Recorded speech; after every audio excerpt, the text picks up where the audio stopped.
Welcome to How to Equip Team Members for Effective Engagement. We basically have two goals for this call. One is to give you as area coordinators or ministry coordinators the behind the scenes look at how to prepare to equip your team.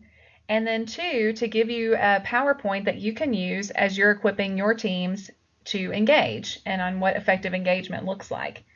So slides 1 through 9 are going to be geared towards area coordinators and ministry coordinators as a preparation tool. And then slides 10 through the end are slides that you can use to share with your team as you're training and equipping them on engaging.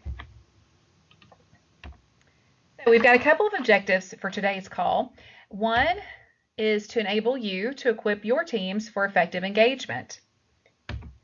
And then two is to provide you with the tools to supplement the engagement information that is in the handbook so that you can then tell, show, watch, and let your team members do and provide feedback for them. And we're going to talk a little bit more about what that looks like here in a minute. So a win for us for this call would be for you to be able to host an effective equipping session on engagement with your team. So let's talk a little bit about preparation. Preparation for equipping is vital, just like for anything else you go to do. And so I just encourage you to plan time to prepare, especially if you've been doing this a long time. I found myself, as I approached this topic, I felt like I knew a lot about it. I've been doing this for 5 years. And as I went through the handbook and took the time to prepare and really think through practical examples, I realized I had a lot to learn and I had a lot to refresh on. So just be prepared. And effective equipping takes thought, it takes time, and it takes prayer, and it takes preparation. Then be sure to review your handbook. That's the best place to start. You can look in your handbook and you're going to be looking for what are the tasks that are needed to engage new churches or groups or prayer network partners or media outlets. You can use this training for any of those ministry areas, but you're looking for those specific tasks that are listed. Then you're also going to be looking for what practical exercises are suggested in the handbook. There are some in there that you can use that are really solid and really good. And then finally, you're reminding yourself of the resources that are available in the handbook. Many times I go to find something or create something only to realize that there was already a sample of it in the handbook. So don't make that mistake. Use your handbook. And then the next step in preparation is you want to identify ineffective or challenging areas in the topic in which you're teaching. So for our purposes today, we're looking at engaging. What are the challenges that our teams have with that? And there are really 3 ways to identify those challenges. One is inspection on your team. If you've been doing a good job of keeping up with your team, listening to them, hearing what their challenges and their successes are, then you probably already know these things. But if you're a new AC or if you haven't had the opportunity really to inspect or talk to your teams yet, you might just want to ask them.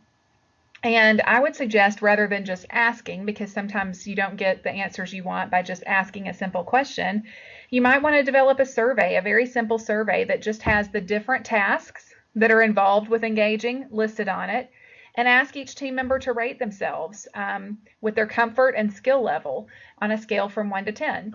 And that'll give you a good idea of where your team is and maybe what their areas are where they don't feel completely equipped. And then finally, you can also ask other area coordinators or ministry coordinators, what challenges do your team face? And so that can give you some good information. But however you do it, you do want to identify the ineffective or challenging areas. And then this is how you really build your equipping session. You build your equipping session around those areas that are hard for your team that you want them to be more effective in. And then another great tool for preparation is to develop a rack. And we'll talk about that a little bit more in a moment, but we want to develop a rack, and there's a copy of a rack in your leadership handbook. It would have been in the general leadership section, but we can send you a copy of a rack if you don't have one of those. Although you don't need a copy of a rack to do one. It's very simple to do, and you don't necessarily have to use the form that we provide. And then finally, you're going to want to determine all 4 areas of the equipping quadrant. And we're going to talk about that here in a minute as well. So let's review our definition of equipping. Equipping is providing the resources, and then transferring the necessary attitudes, competencies, and knowledge so that a volunteer will be effective. So as I mentioned, as we prepare to equip on engagement, it's a good exercise to sit down to fill out the rack. You're going to want to start with your competencies. You're going to want to list out what are the competencies that are needed to be effective at engaging churches. And so we're going to talk through that. What are the competencies needed? And typically your competencies, once you've identified the challenges that your team is having, then that's going to fill in your competencies. And we'll kind of demonstrate that later on. If they're struggling, that's going to be your competency that you want to transfer. So let's start there. Let's start with what are our engagement challenges. And yours may be a little bit different from this, and that's okay. This is not an exhaustive list. This is just a list that I came up with from my experience, and if I had a team, this is what I would want to talk to them about. So the first challenge I've identified is that it's difficult for them to determine the best prospects to contact and prioritize a list. In fact, I was at a team meeting recently, and one of the team members asked, when are the prospective church lists going to be ready? And we do have those lists, and they're a useful tool for some situations, but in my mind, they're not the best tool we have. And if somebody is asking for the prospective church list, it indicates to me that they may not have any better ideas of who to contact, that they might have connections with. And so I find that that's a challenge, developing a really good prospect list. The second one is getting an audience with the prospect. 1AC did some research with her team and just asked them to keep track of how many calls they made to engage a new church or group, and then how many meetings they actually were able to get. And her research identified that for every 5 calls, they resulted in 2 face-to-face meetings. So it kind of gives you an idea of a challenge that we have. I mean, we would, of course, love to, for every call we make, to get a presentation with that person. And so we want to see those numbers improve and go from 2 to 3 to 4 and maybe eventually even 5. And so that's an area where we know that we have some opportunity to work. And so this is going to be a competency that we're going to teach to in our engagement training. And then finally, the third challenge that I identified was effectively presenting the opportunity in order to secure a face-to-face meeting. So we want to, like I said, raise the prospects of us getting that face-to-face meeting. So we know that people need to understand, how do you cast vision for the ministry in such a way that you can get that face-to-face meeting?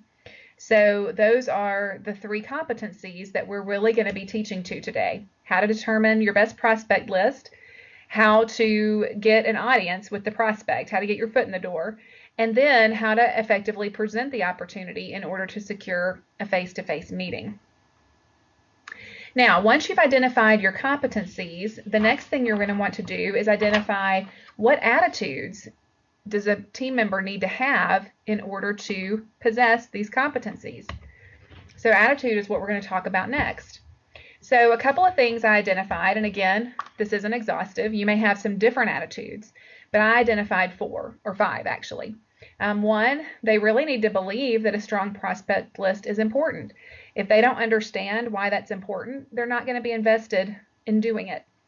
2, they need to be tenacious. They need to have tenacity, courage, perseverance, and confidence. And all of these things are needed because we know, like I just mentioned, that maybe 2 out of 5 calls are going to result in a face-to-face meeting. And if you're not prepared for that, if you're not tenacious, if you don't have confidence in what you're doing and in the Lord and in the message He's given you, that's going to be discouraging. Nobody likes rejection. Nobody likes 2 out of 5 odds. And so we really need to sow in to these attitudes so that they're going to be able to withstand the rejection they may face as they're making these calls. So we've identified the competencies. Now we've identified the attitudes that we need to teach to. And now we're going to focus on knowledge. So knowledge is basically the information that the team member is going to need to be told and shown in order to be competent at their role and in order to have the attitudes that they need to possess for their role. So this is why it's important to do the competencies and attitudes first, because the knowledge is basically fills out how you get there. It's the how to be competent and how to have the attitude. So looking back at our challenges, I went back and said, okay, these are the things that somebody needs to know in order to be competent or in order to have an attitude of tenacity. So the first thing I identified was who to contact. That's what they need to know. They need to know who to contact, which means they need to know how do they work their network. What makes for a warm lead? What's a warm lead versus a cold lead? Who can you get involved through on-ramps? Who do you already have connections with? So it's helping them know and understand how to do these things, okay? Then the second thing they're going to need to know in order to have the competency of getting an audience is they're going to need to know how to use Google. They're going to need to know some ideas for how to engage people. And they're also going to need to know what we're looking for when we're researching a church or a group. And then the third challenge or competency that we're teaching to is for them to have effective presentations and really be able to share the best possible information to get an audience and be able to get in the door and have a face-to-face meeting. So what they really need to know for this is they need to know and understand and demonstrate how to tailor a message to an audience. How do you do that? And then finally, if we want them to have this attitude of courage and confidence, we need to figure out what do they need to know in order to be courageous and confident in what they're doing. So I've listed a few things here. They need to know the value of the opportunity that we're presenting. They need to be really sold out on that we're offering a really great partnership for them. They need to have realistic expectations. And like we've already mentioned with that statistic, go ahead and let them know it's to be expected that not every call is going to be successful. For every 5 calls, you might get 2 face-to-face meetings. So setting those realistic expectations gives them confidence, and that way they're not going to be crushed, if they have 3 calls and none are successful. They'll expect that. And then finally, just a really solid foundation in the Word. And there's a lot of different scriptures that you could teach from on courage and confidence in the Lord, that He is the one who does the work. And so you can fill that out more, but you definitely would want to have some things in your equipping session that would sew in that courage and confidence. They would have that attitude that we want them to have. All right, and then finally, you look towards the resources and you see, okay, if this is what we want them to do, if this is how we want them to think, if this is what we want them to know, then what physical resources do we need to give them to get there? So the first thing is the handbook, and your team members should all have a copy of that. For your equipping session, I would recommend that you ask them to bring that because you'll be referencing it. And we want to reinforce the importance of that handbook and that it's really a valid tool. We don't want them to get the handbook, read it once, and then put it on their shelf, which quite frankly is what I've done in certain situations. So we want to encourage them. This is actually something that you can refer to and that is really a good tool for you. And inside the handbook, a couple of resources that are there for most ministry areas. There's a sample email, introductory email that they can send, or it can be formatted into the form of a letter. There's a sample script in there for how to make a call and what to say. And in the community relations handbook, there's also a sample presentation outline for when they get to the presentation piece of things that they could use in a presentation. Then the next resource they're going to want to have is their drop-off logs. That to me is the best tool for engaging new churches. It lets us know who participated last year and kind of lets you know who isn't participating in our areas. So you're going to want to make sure that they have their drop-off logs. And then they're going to need access to the internet because what we're doing with engaging is some research, internet research, and so they're going to need access to the internet.